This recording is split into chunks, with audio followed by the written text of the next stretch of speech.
प्यारे बच्चों, देखते हैं प्रश्नावली 13.1 का क्वेश्चन नंबर 2।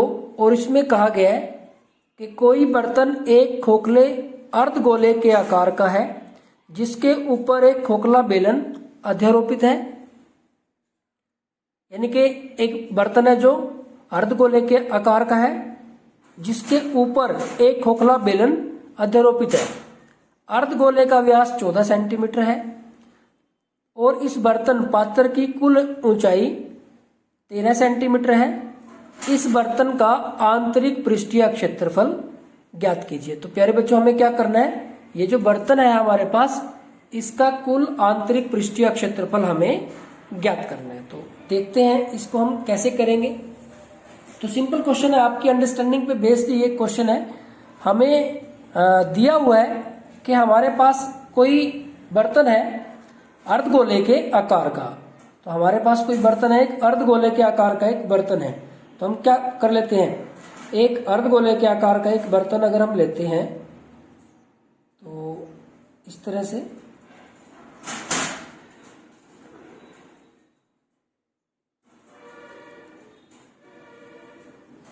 हम यहाँ पे एक अर्धगोले के आकार का एक बर्तन ले लेते हैं। ये इस तरह से आ जाएगा हमारे पास। अब आगे इसमें कहा गया है कि इसके ऊपर एक खोखला बेलन अध्यारोपित है। इसके ऊपर एक बेलन अध्यारोपित है। तो इसके ऊपर अब अगर हमें बेलन बनाना है तो इस तरह से हम इसके ऊपर एक बेलन बना लेते हैं। तो ये इसके ऊपर बेलन है, इस तरह से हो गया।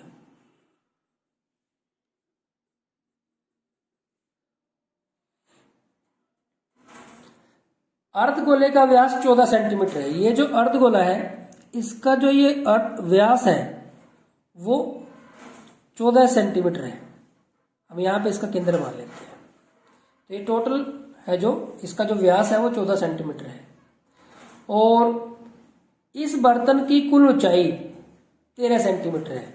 तो इस बर्तन की अगर कुल ऊंचाई की बात करें, यहां से जैसे यहां तक, तो ये हमारे पास कितनी है, 13 सेंटीमीटर है। तो इसका आंतरिक पृष्ठीय क्षेत्रफल हमें ज्ञात करना है।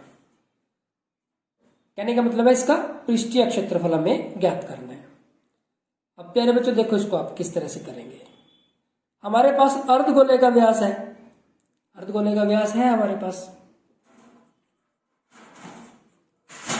अर्धगोले का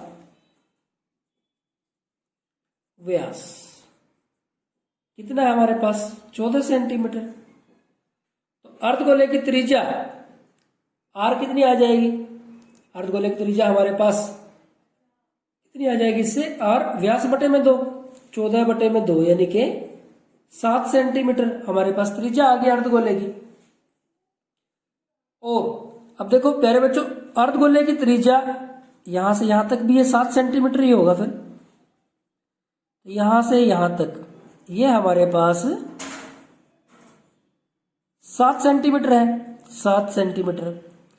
और इस जो बर्तन है, ये जो पात्र है, इसकी कुल ऊंचाई कितनी है, 13 सेंटीमीटर। तो यहां से यहां तक, यहां से यहां तक ये हमारे पास कितना हो जाएगा, 6 सेंटीमीटर। यानी कि यहां से देखो, ये जो बेलन है, ये जो बेलन है, इसकी भी त्रिज्या कितनी हो जाएगी, 7 सेंटीमीटर। और इसकी जो ऊंचाई है वो कितनी हो जाएगी, 6 सेंटीमीटर।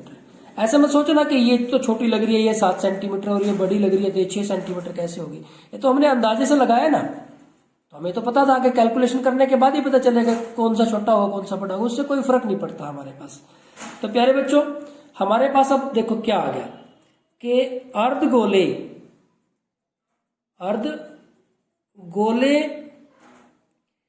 की त्रिज्या आ गई। एक तो हमारे पास अर्धगोले की त्रिज्या,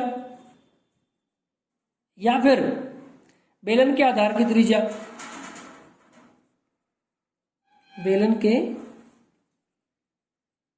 आधार की त्रिज्या, दोनों ही सेम है। हमारे पास कितनी आ गई है, आर बराबर है 7 सेंटीमीटर।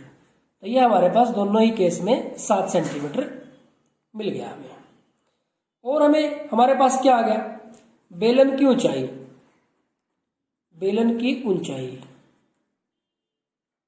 बेलन की ऊंचाई h हमारे पास आ गई 6 सेंटीमीटर।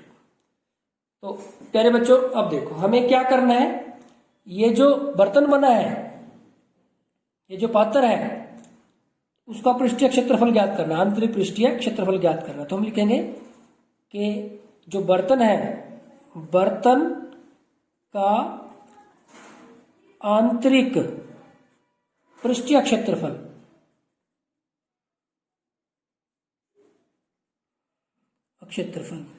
किसके बराबर होगा। ये जो बर्तन है हमारे पास, इसका आंतरिक पृष्ठीय क्षेत्रफल ज्ञात करना है।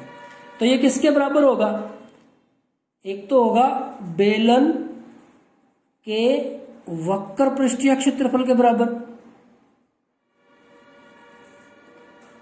क्षेत्रफल, प्लस दूसरा अर्धगोला है, जो अर्धगोले का वक्र पृष्ठीय क्षेत्रफल।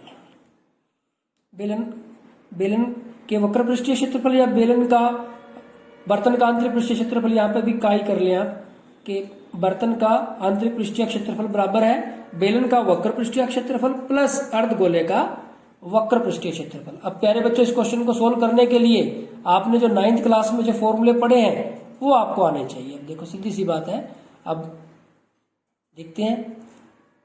बेलन का वक्र पृष्ठीय क्षेत्रफल 2 पाई RH प्लस अर्धगोले का वक्र पृष्ठीय क्षेत्रफल, अर्धगोले का वक्र पृष्ठीय क्षेत्रफल, गोले का वक्र पृष्ठीय क्षेत्रफल था 4 पाई r², तो ये आ जाएगा 2 पाई r²। अब आपकी मर्जी है प्यारे बच्चों कि आप इसमें वैल्यू रख के इसमें वैल्यू रख के सोल्व कर लो, लेकिन हमारे पास बहुत सारा कॉमन है, 2 भी कॉमन है हमारे पास, और क्या कॉमन है, पाई कॉमन है, 2 कॉमन है, पाई कॉमन है, और हमारे पास r कॉमन है। तो यहां पे क्या बचा h, और यहां पे क्या बचा r। देखो 2 बाहर चला गया, पाई बाहर, एक r इसमें से, एक इसमें से, यहां सिर्फ h बचा, इसमें से एक सिर्फ r बच गया।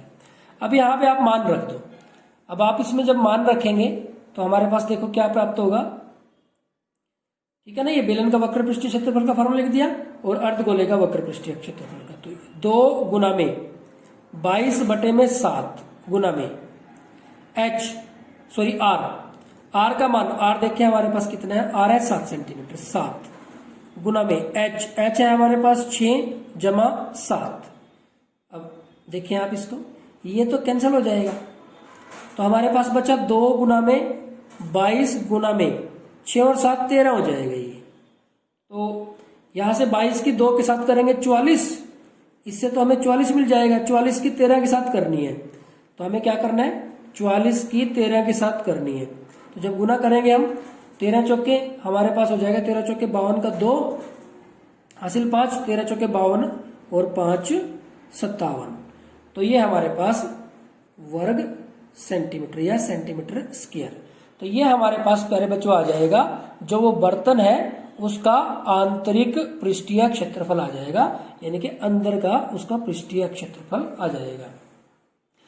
तो यहाँ पे तो बर्तन का जो आंतरिक पृष्ठीय क्षेत्रफल है वो किसके बराबर है, बेलन के वक्र पृष्ठीय क्षेत्रफल प्लस अर्धगोले के वक्र पृष्ठीय क्षेत्रफल के बराबर है। क्योंकि जब ये ऐसा बर्तन बन जाएगा, इसमें ये ऐसी कोई जगह नहीं बनेगी, ये इसमें कोई ऐसी जगह नहीं होगी, क्योंकि यहां से तो भी ये सीधा ही चलेगा इस तरह से। तो ये ऐसी कोई जगह जो इसमें आपको ये नजर आ रही है ये नहीं होगी, तो हमें इसका वक्र पृष्ठीय क्षेत्रफल निकालना है। तो यहाँ पे हमारे पास जो क्वेश्चन नंबर 2 है वो कंप्लीट हो जाता है। Thank you very much.